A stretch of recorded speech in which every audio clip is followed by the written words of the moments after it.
Vale, pues ahora vamos a añadir los sonidos.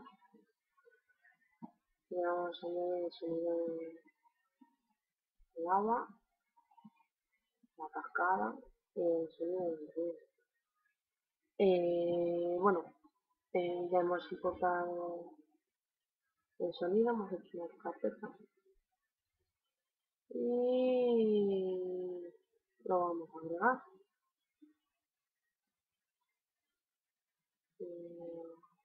Audio.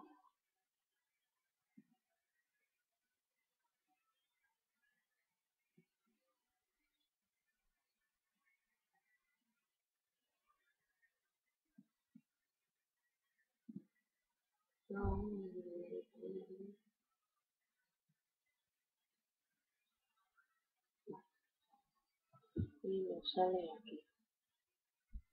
Le damos a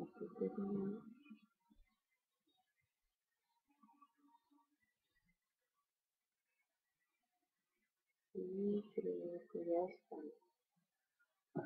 Play.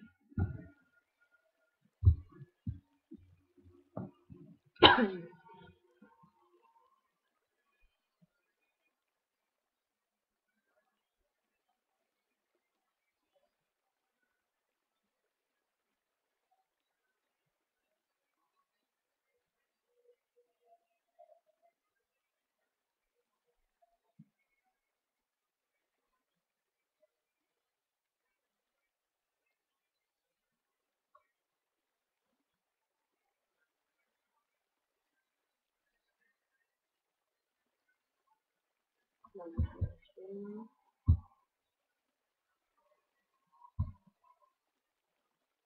Y nos da